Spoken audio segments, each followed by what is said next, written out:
exceptionnel. Bienvenue dans Danse avec les stars d'Internet. C'est le carton inattendu de ce début d'année sur Twitch.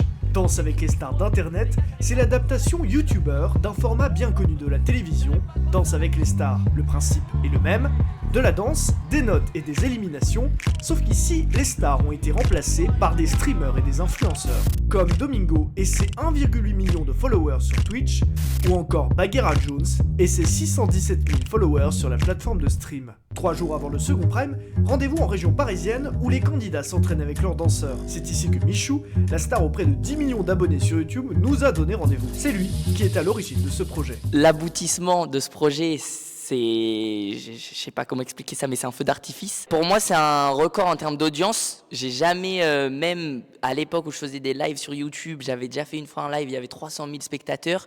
C'est la première fois que je passe la barre des 400 000. Donc, truc de ouf, je m'y attendais pas du tout. Moi, je me disais, parce que mine de rien, quand même, il y a eu beaucoup je me suis beaucoup investi dans ce projet, donc je me disais, j'espère quand même qu'on passera peut-être les 100 000, un truc comme ça. Et en fait, quand le live il commence, on est déjà à 200 000 viewers. Je me dis, ok, c'est un truc de fou, je réalise pas ce qui se passe. Un projet né de sa participation en 2021 à la saison 11 de la version originale du programme sur TF1. Depuis, le streamer était resté très lié à Danse avec les stars. Trop de choses me lient à Danser avec les stars dans ma vie. Ma copine déjà. Non, en vrai, ouais, j'ai fait Danser avec les stars saison 11, je suis allé jusqu'en finale, donc déjà hyper surpris de moi-même. Mais en fait, c'est une expérience qui m'a appris beaucoup de choses, qui m'a apporté beaucoup de choses et que j'ai vraiment surkiffé, que j'ai vraiment aimé. C'est une des meilleures périodes de ma vie en vrai. Et je voulais un peu revivre ça. Au début, c'était juste un défi de mes abonnés parce qu'ils voulaient à tout prix me revoir danser avec Elsa. Ça fait 2 ans et demi qu'on n'avait pas dansé ensemble. Donc les gens voulaient nous revoir danser ensemble. Je me suis dit ok, mais je veux pas juste danser pour danser. Faut qu'il y ait un truc, faut que ça raconte quelque chose. Et petit à petit, je me suis dit, ok, ce serait cool de faire danser un peu les copains, voir comment ça va se comporter. Moi, ce qui est cool, c'est que j'ai un peu ce truc de mentor où je suis déjà passé par là, je comprends ce que vous vivez. Et en fait, petit à petit, ça a été des discussions avec TF1, la BBC avant tout pour dire, est-ce qu'on peut appeler ça danser avec les youtubeurs ? Et en fait, j'ai compris qu'il y avait quand même il y avait une espèce de porte ouverte qu'on pouvait aller chercher, de dire, mais en fait, on va faire un truc encore mieux que ça. On va mélanger vraiment les deux univers. Et on va aller à fond, à 100% dans ce projet. Et on va appeler ça Danse avec les stars d'Internet. Et c'est un carton, près de 300 000 viewers en moyenne, avec un pic à plus de 400 000, un record pour Michou. Danse avec les stars d'Internet, moi ça m'a apporté, et ça a apporté aussi sur Twitch en fait, une nouvelle communauté qui avait jamais forcément vu Twitch. Par exemple, je me suis retrouvé, ça m'a fait rire, mais je me suis retrouvé à faire un tuto sur mon Instagram. Comment installer Twitch, comment interagir dans le chat, etc. pour regarder le live. J'avais jamais fait ça de ma vie, mais parce que là, je savais qu'il y avait toute une communauté qui kiffe Danser avec les stars, qui était curieux de voir ce projet. Et du coup, encore une fois, trop content des retours, parce qu'en fait, que ce soit les gens qui regardent Danser avec les stars d'habitude, ou les gens qui regardent pas Danser avec les stars, mais qui connaissent les gars d'Internet, ils étaient tous heureux du programme. Donc ça a été un beau mélange. Et voilà, moi, c'est mon défi, c'est de se dire... Il y a les gens qui kiffent Danser avec les stars, qui kiffent la télé. Il y a les gens qui kiffent Internet. Venez, on essaye de se rassembler et de faire un truc tous ensemble. Et je pense aussi, et j'ai eu beaucoup de retours comme ça, qui me rendent trop heureux, c'est d'avoir des parents qui ont regardé ça avec leurs enfants et qui d'habitude galèrent en fait à trouver des programmes ou des émissions qui les rassemblent. Et en fait là, avec ce projet, ils ont réussi à... Mon enfant, il kiffe Michou, il kiffe Domingo le bouseux, machin... moi je kiffe Danser avec les stars, et on se retrouve tous ensemble devant un projet comme ça et tout le monde a aimé.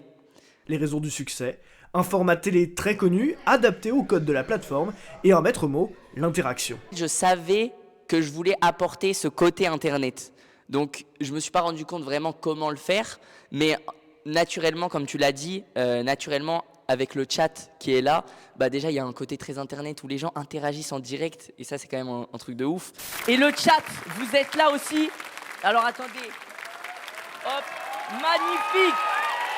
Vous êtes là le chat. Oh, je vois que ça offre des subs. Merci beaucoup les gars. Sur le moment, les gens peuvent ils donnaient leur avis, ah moi j'aurais mis 8, machin, etc. Et c'est trop marrant de réagir sur ça en live. Un succès inattendu et une manière aussi de réconcilier deux mondes souvent opposés, d'un côté la télévision et de l'autre les youtubeurs. Pour moi, c'est vraiment une adaptation. Je me sens pas forcément en concurrence. Et en fait, ce côté concurrence, moi, j'aime pas trop ça. Et c'est aussi pour ça qu'on fait Danser avec les stars d'Internet. C'est pour dire, bah en fait, les gars, il y a des formats qu'on connaît depuis très longtemps qui sont à la télé. Bah, si on le fait sur Internet, ça fonctionne tout aussi bien. Évidemment, on va le faire un peu différemment, avec nos codes à nous, avec nos stars à nous. Il y avait des petites questions, des petits questionnements du côté de TF1 qui sont normaux en fait, en mode ok, mais est-ce que ça va bien se passer? Est-ce que à l'animation Michou il va gérer?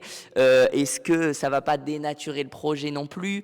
Donc il y avait plein de questions comme ça où moi pour le coup j'avais moins d'inquiétude. Je pense que TF1 un peu plus, c'est normal parce que mine de rien c'est un risque des deux côtés. On va dire que moi c'est un risque peut-être plus financièrement de me lancer dans un truc comme ça. TF1 c'est un risque aussi un peu médiatique, etc. Mais du coup non, ils nous ont quand même fait confiance jusqu'au bout parce que tout ce qu'on a voulu faire, etc. Ils ont accepté. Et au final, ça a été une réussite de fou et ils étaient tous trop contents. Tu vois, ils étaient tous là le soir du Prime. Et je sais que le soir du Prime, on a coupé le live. Ils sont tous venus en mode c'était super, félicitations. Et même eux se sont pris au jeu du coup de Danser avec les stars d'Internet. Parce que des personnes de chez TF1 qui connaissaient pas forcément, je sais pas, Bagheera, Domingo, et ben là ils étaient en mode en fait. Bagheera, Natou, elles sont géniales, moi je veux les voir aller plus loin. Et en fait, ils se sont pris au jeu, quoi. Après l'adaptation réussie de ce nouveau format, une question est revenue dans le débat. Est-ce qu'Internet devient la télévision? C'est vrai que cette question, on l'entend littéralement à chaque grand événement ou grosse vidéo qui sort sur YouTube. C'est un truc qui était déjà revenu sur la table avec le GP Explorer ou le Eleven All-Star par exemple. Sur Internet, il y a beaucoup de gens qui ont peur quand tu ramènes un côté plus télé, qui est en fait juste un côté plus produit. Dès que tu ramènes un côté produit, il y a beaucoup de gens qui vont comparer ça à la télé et qui sont pas forcément contents. Mais je pense que après, c'est parce que c'est nouveau en fait sur Internet de faire des trucs comme ça. Et je pense que petit à petit, les gens s'en rendront compte. Même si on fait un aussi gros projet très produit comme Danse avec les stars d'Internet, bah déjà, on a quand même notre patte à nous, nos codes à nous. Et du coup, ce qui fait qu'en fait, finalement, les gens ont tout ce kiffé et on dit bah c'était trop bien le live. Et je pense que sur Internet, ça existera toujours. Ce côté très naturel, très spontané, genre moi je sais que là ce soir je vais rentrer chez moi, je vais être en face de mon PC, dans mon studio, je vais lancer un live et ça sera très chill, je serai vraiment en discussion avec le chat, je vais jouer à un jeu et en fait ça existera toujours. Même si on fait des grosses émissions, des gros projets comme Danser avec les stars d'Internet, bah derrière je sais que j'ai envie de lancer un petit stream où je me prends pas la tête, je suis chez moi. De quoi ouvrir pour Michou la possibilité même d'une saison 2. Alors de base, je voyais pas du tout de saison 2, mais c'est vrai qu'avec tous les retours, et en fait, carrément, les gens maintenant demandent une saison 2 en mode c'est trop cool d'avoir Gaël, Natou et tout, mais on veut voir un tel. Donc maintenant, il y a des nouveaux noms de streamers, youtubeurs qui sortent et que les gens veulent voir danser. Je sais pas du tout. Honnêtement, pour l'instant, je suis à fond dans cette première saison déjà, on va dire. Et on verra ensuite s'il y a possibilité de faire une saison 2. Enfin, on verra.